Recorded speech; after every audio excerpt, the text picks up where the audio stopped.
Hey Mama, you're listening to the Resting in Motherhood podcast with your host and new motherhood BFF, Brittany Maya. I'm a certified infant sleep specialist, but more importantly, I'm a mama navigating my own motherhood journey right alongside you. So join me weekly as we discuss the real, raw, and relatable truths of motherhood. We'll touch on everything from the ugly and difficult things we think but are afraid to say out loud, to the beautiful moments that uplift us and bring us so much joy in motherhood. So go ahead, take a deep breath, embrace the chaos, and join me for heartwarming conversations that'll leave you feeling understood, inspired, and ready to tackle whatever motherhood throws your way.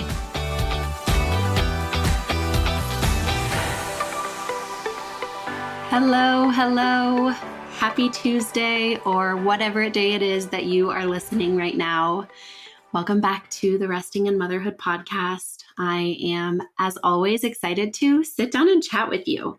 I know that we aren't face to face. It would be so fun to sit down and just have a coffee with you and chat. But I look forward to this time all week just to sit down, chat with you, open up, go a little bit deeper.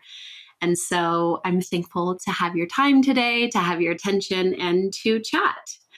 So I'll start as I always do, sharing how I'm currently finding rest in motherhood. And this was a hard one for me to think about as I sat down today and asked myself, how am I currently finding rest in motherhood? Because I'm currently in a very, very busy season of my life, not just motherhood. I am knee deep in finishing all of the final touches on my Toddler course, which will be launching in less than a month, which I cannot believe. And that's just really kind of seeping into every aspect of my life. I'm working more. I'm still trying to juggle one-on-one clients, right? And being a mom and finding time to get everything that I need to get in done before the launch. So it's been a lot. And so I would say this is not really a season of a lot of rest for me, but how I'm currently finding rest is kind of just going with the flow and letting go of maybe some of the rules or expectations that I have of myself. I've shared a lot about how important journaling is to me. I've also shared about the fact that I don't really watch TV at nighttime anymore. I only read. I've also shared about how I've been waking up earlier before Lila.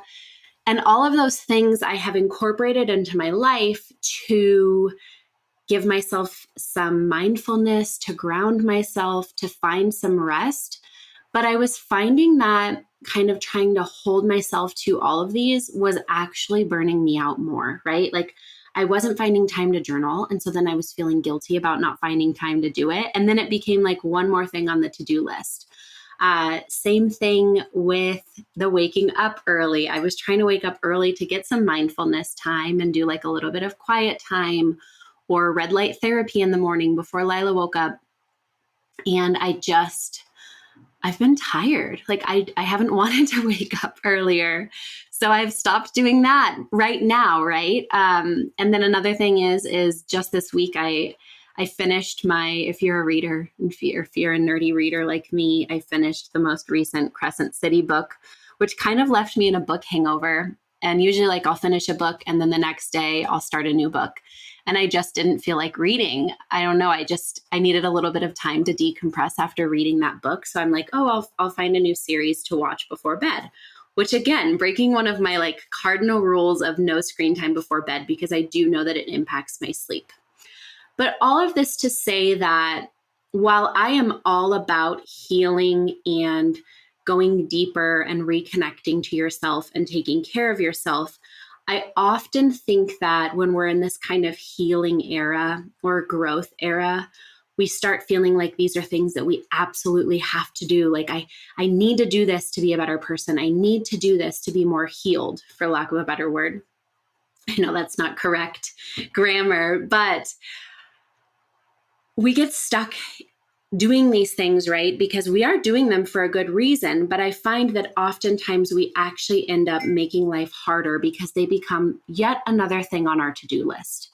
And so I just stopped and I said, Britt, take a little break, these things are adding stress, and the reason that you're doing them is meant to be taking stress away in your life.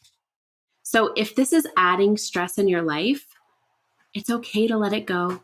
It's okay to stop, just kind of take a reset, do what you need to do in this moment. And then when things feel better, you can get back to doing these things if they feel aligned. And so I think that that's a lesson that we can all take on, is just because something was serving us, it doesn't mean that it's going to serve us right now. And it's okay to let go of those expectations or let go of those rules and really tune into what you need in this moment or this season of your life.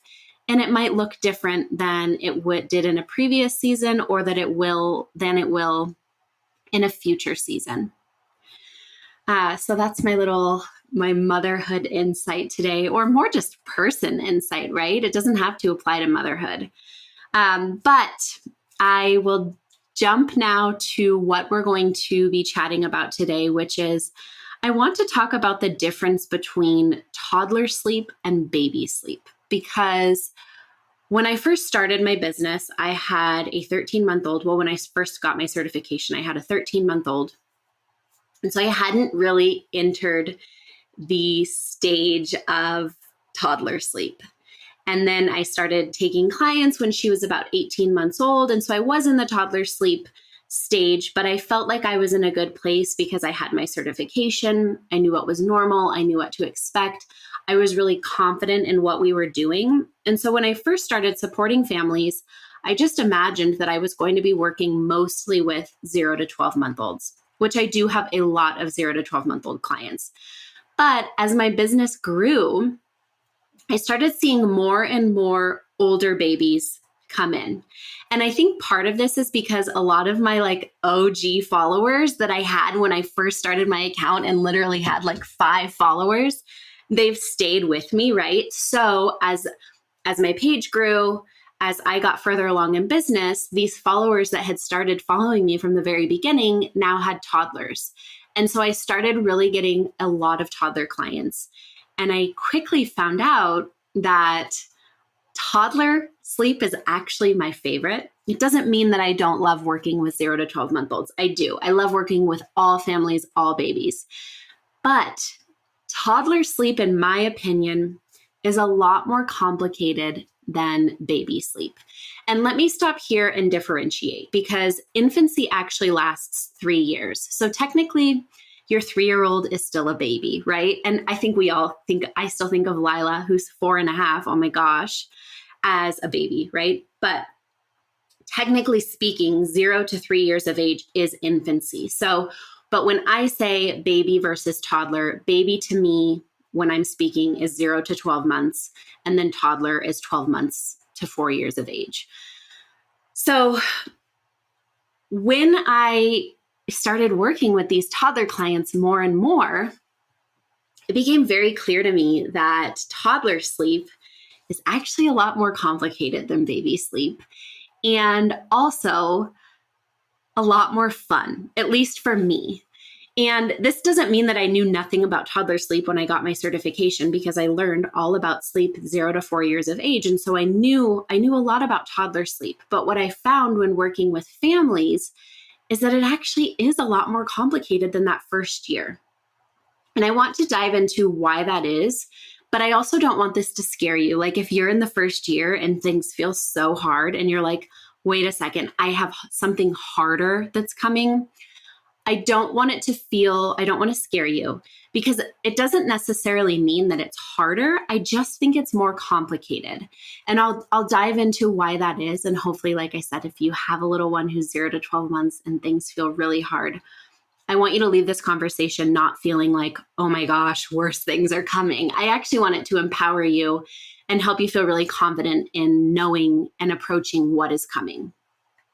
So baby sleep, again, that 0 to 12 month sleep, is often more, especially in those first 6 months, it's more about managing expectations and learning who your baby is and what they need, right? A lot of us, which is why I'm here, a lot of us do not have any idea what is coming for us in terms of that 0 to 12 month sleep, right? Like maybe we've read the sleep training books, maybe we have friends who have babies, but especially a lot of us who have decided not to sleep train, we have no idea what's in store for us. So those first, especially like 6 months, I would say maybe first 6 to 9 months are really about like finding or gaining realistic expectations. So knowing that it's biologically normal for babies to wake about every 2 to 3 hours at night. It's very normal for your baby to only want to sleep on you or next to you.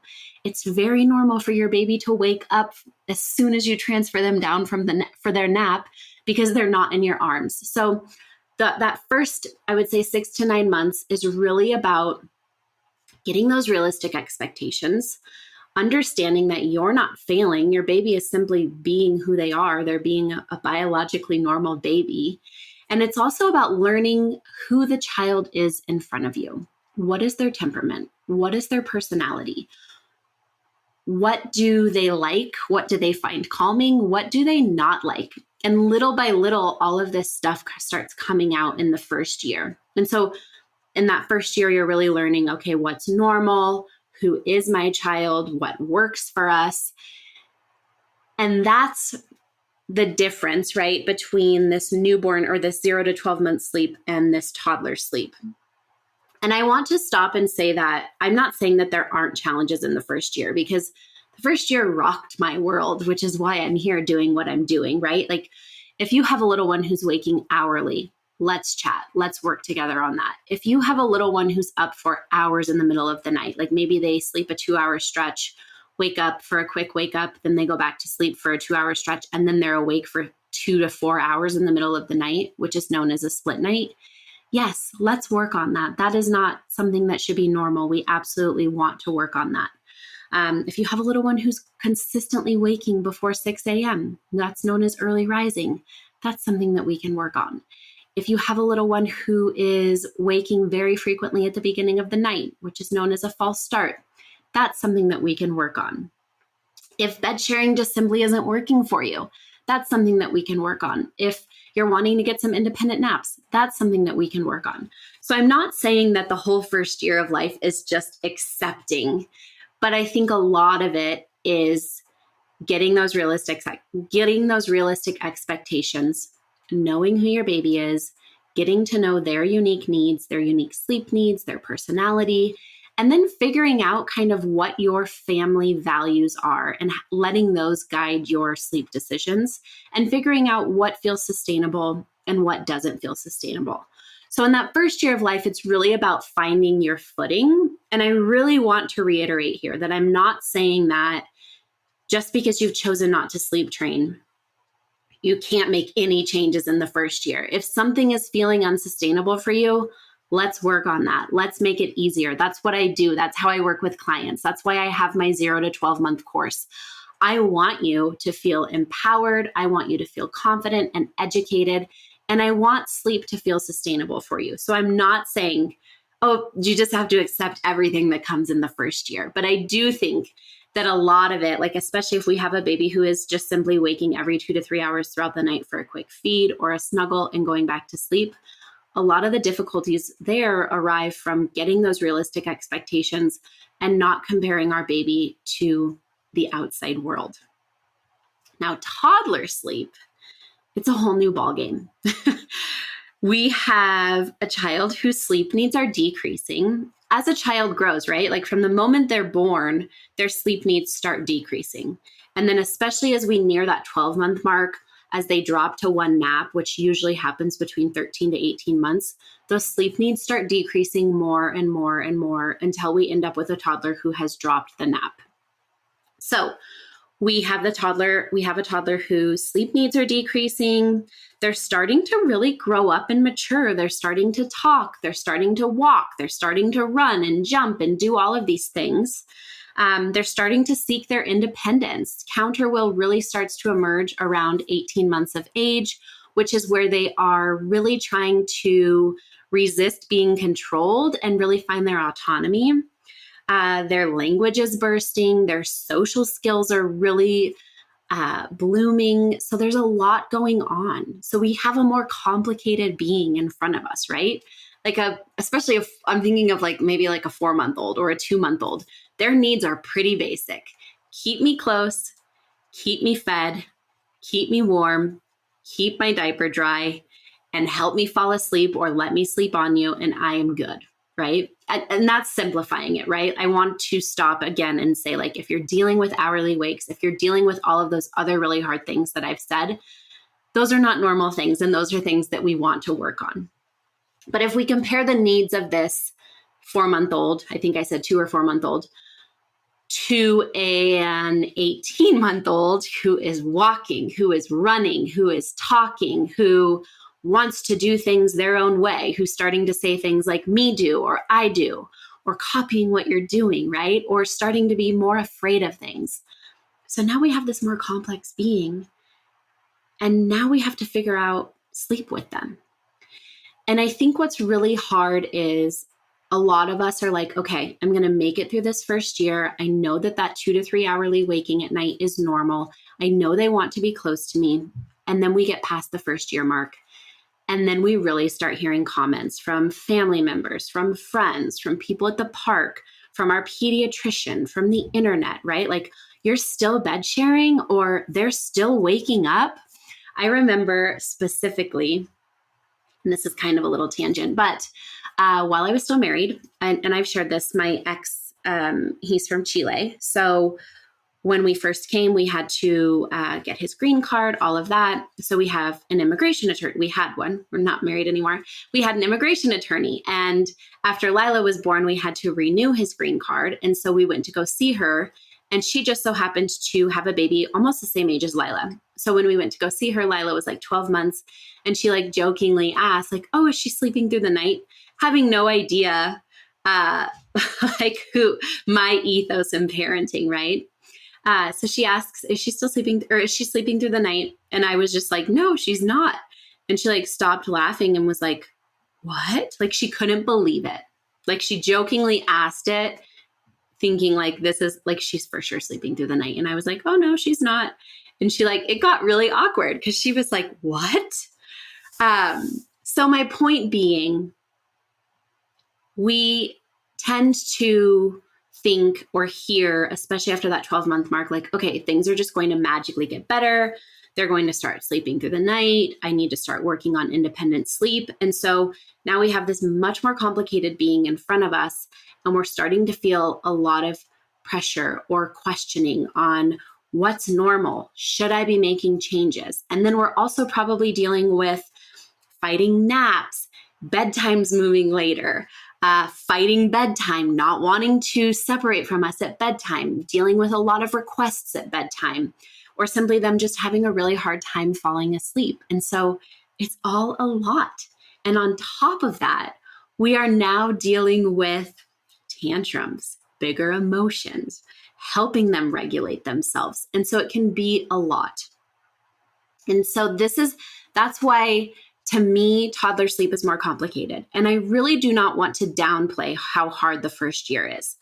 I think if I had to choose what's harder, for me, the first year was harder than any other year after.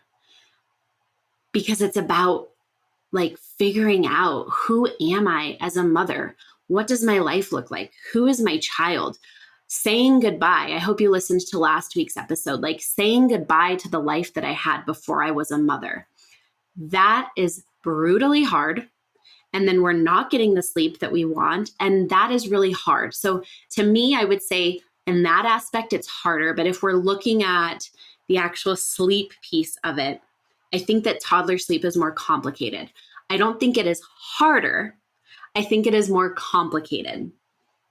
And so I want to chat about what's not normal in baby sleep and in toddler sleep. And I went over that already in the, at the beginning of the episode. I talked about what's not normal in baby sleep, but I'll kind of go back through them. Hourly waking, either for a baby, so 0 to 12 months, or a toddler, if that is the norm in your life, if your little one has been waking hourly for their whole life or for the majority of their life, or if they weren't waking hourly, but now they've been waking hourly for over a month, that's a red flag. That's not normal. That's something that I would want to look into. If your little one has split nights, so like I talked about, if they're waking up for long periods of time in the beginning or in the middle of the night, either 0 to 12 months or a toddler, not normal. Something that I want to look into. If your little one is really restless at night, like tossing, turning, kicking legs, you feel like they're never in a deep sleep, that would be something that's not normal to me, and I would want to be looking into it. If you have a little one who's waking up before 6 a.m. consistently, and like if you're waking your little one up before 6 a.m. because of a life schedule, that's different. But if they're naturally waking before 6 a.m., that would be something that I would want to look into. And so I think that when we're navigating both baby and toddler sleep, we need to have these realistic expectations about what's normal and what's not normal. So those are the things that aren't normal. But what's normal? So I'll talk about this both from the baby perspective and then the 0 to 12 month perspective. Baby perspective, it's biologically normal for your baby to wake about every 2 to 3 hours throughout the night to get a quick feed or a snuggle. It's really normal for them to have shorter naps than we expect. The key there is if they're waking up happy and content after a quote unquote short nap, that to me would be a sign that that was all the sleep that they needed and we don't need to be forcing a longer nap on them. Now, if you have a little one who's waking up 20 minutes into each nap and is inconsolable or just grumpy and upset, but you can't get them back to sleep, that would be kind of more in the, not necessarily a red flag per se, but that would be something that I would say, yeah, let's work on that. Let's get your baby to a place where they have a nap length that when they wake up, they're happy and content.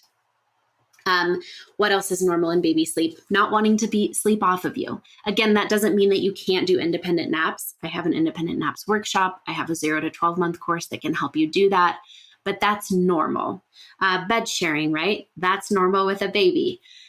So really knowing what's normal and what's not normal. For a toddler, what's normal? This is where it gets tricky because it still is normal. If an 18-month-old family came to me and they're like, my toddler's waking every 2 to 3 hours, is this normal? I would say, yeah, it is normal. But is it working for you? If it's not working for you, let me look at an intake form. Let me see your family routines. Let me see your sleep routines. Let me get to know your little one. Where can we make changes to optimize sleep and get those longer stretches of sleep? Your child wanting to sleep with you, co-sleeping past a year is very, very, very normal. What it would come down to here is it working for you? And one thing I want to ask here is, if you are feeling in a rush to transition out of bed sharing, is it because you actually want to stop bed sharing? Or is it because society has made you feel like, oh, your child's a year now, you need to get them out of your bed? Or has family made you feel like, oh, your child's a year now, you need to get them out of your bed? So I want to differentiate there between, are you actually feeling like this is no longer working and is no longer sustainable? Or has somebody else made you feel that way? What else is normal in toddler sleep? I contact napped with Lila until she was 18 months. So contact napping with a toddler is very normal. I did nothing to transition away from the contact naps. One day I was laying in bed with her for her nap. I heard the doorbell ring. I have no idea how she didn't wake up, but I ran out of the room to shut the dogs up and answer the door. And I was out of the room and I didn't hear her cry. So I was like, oh, okay, I'll just like answer some emails. And then I waited and she slept for like an hour without me. And so an independent nap just happened naturally. So all this to say that contact naps can be normal for toddlers. Really, when we get into the toddler stage, the questions that we want to be asking are, does this feel sustainable? Does this feel like something that's working for us? I brought up delayed bedtimes. Are delayed bedtimes normal for toddlers? Yes.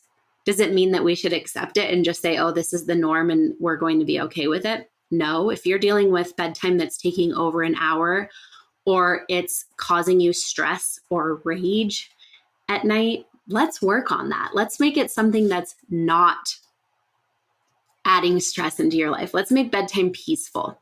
And so this is where I think toddler sleep is more complicated, because a lot of the things that we're experiencing are normal, But it doesn't mean that we have to stay there if it's feeling unsustainable. And so it becomes this place of like, okay, well, do I just ride this out or do I try to start making changes? And my toddler is growing, and how do I best suit their sleep needs to our day-to-day life? How do I best meet them where they're at while also feeling like sleep is not causing this huge amount of stress in my life? And so if you have a toddler, my advice to you would be, if things are feeling really, really hard right now, sit down and journal. I know I said earlier I haven't been journaling, but journaling is so powerful. So sit down and journal. Like, how am I feeling about my toddler's sleep? What feels sustainable? What feels like I can handle it? What doesn't feel sustainable? What doesn't feel like I want to keep doing this? And that actually just brought up one more thing about like what's normal with toddlers. Is it normal for a toddler to be waking up at night and still breastfeeding? Yeah, it is. Children will self-wean at a unique age to each child. I think the oldest recorded age for self-weaning is 7 for a child. It doesn't mean that all children are going to self-wean at 7. Most will self-wean before that, but that's the oldest recorded age. But then the question there would be, if I had a family who came to me with an 18-month-old and they asked, okay, my baby is still waking up 4 to 6 times at night to nurse. Is this normal? Well, yeah, it's normal. But is it working for you? Would you like to maybe get down to 2 to 3 feeds a night? Would you like to get down to 1 feed a night? Would you maybe like to night wean? What are you wanting? What's feeling sustainable for you? And when you can get to that place and, like I said, journal and ask yourself, how do I feel about sleep? Just do a mind dump. How do I feel about my child's sleep? What's working? What's not working? Where am I maybe feeling societal pressure where actually that's not really an issue for me? And get curious from there. And that can help you uncomplicate things. Think about who your child is. What are the signs that they are showing you? Are they fighting nap continually? Maybe that means that we need to extend their wake window. That's just one example, by the way. So if you've tried that and that's not working, then maybe it's probably something else, right? If they're fighting bedtime, tune into them. What's going on? Are they possibly not tired enough? Do they maybe need to get a little bit more energy out? Do they maybe need a longer wake window? And so really start utilizing knowing who your toddler is, the signs that they're showing you to navigate their sleep. But I also know that toddler sleep is very, very difficult. Like I said, I think it's way more complicated than baby sleep because there's so much going on, which is why I created my toddler sleep course, which will be launching April 4th for the wait list. And then doors will open for the public the week after. So I will drop the waitlist information below. But if you are struggling with toddler sleep and this episode, you were like shaking your head, like, yes, it feels more complicated. Maybe you've taken some time to journal and you're like, okay, I know that we need to make changes, but I don't know how. That is where I want to help you. I want to make toddler sleep easier for you. And we can do that within my new toddler course. So I will drop the information for the waitlist, join the waitlist. By joining the waitlist, you're getting $50 off and also the chance to join a live toddler sleep Q&A with me. And only the first 25 purchasers are getting access to that because I do want to keep it small and intimate so that I can answer all of your questions. If you have a little one who's 0 to 12 months of age and any of the red flags that I mentioned are happening in your home or things just aren't feeling sustainable, let's work together. I would love to work one-on-one with you, or you can definitely check out my 0 to 12 month resting in the first year course, which gives you all of the information you need to confidently navigate sleep in the first year and make changes to the things that aren't working. And even if you don't have any current struggles, if you're just wondering, what's normal? What can I expect? Is there anything that I can tweak to make sleep better? The course is still for you. So, wrapping up, all sleep with children is complicated. And I think that the more that we can accept that and understand that it's going to ebb and flow, there's going to be seasons where sleep feels easier. There's going to be seasons where sleep feels harder. And just kind of going with the flow while also tuning into what is working and what is not working and where do I need to make changes and not being afraid to make changes. That's the key. And that's the holdup I see with so many families who come to me and they're ready to make changes and they're feeling bitter, they're feeling burned out, and they didn't know how to start, or they didn't know if they needed to start making changes. And ultimately, the baseline question is it feeling sustainable for you? If it's not feeling sustainable for you, let's talk about it. Let's make it easier for you. Let's make it more sustainable. I will also link, I have a 4-month sleep progression freebie if you're really in the early days and you're needing some help. And I'll also link my toddler sleep progression freebie below if you're dealing with disruptions in 12-month, 18-month-old, or 24-month-old sleep. And even if you have little ones between those ages, the freebie is still great for you. It talks about who your child is, how you can work with their needs at their age to maximize sleep. I hope you have a wonderful day. Let's meet up next week too. Make sure to subscribe to the Resting in Motherhood podcast on Apple Podcasts, Spotify, or wherever you're listening. Want to continue this conversation? Head to the show notes for this episode at restinginmotherhood.com/podcast, or connect with me on Instagram at resting_in_motherhood.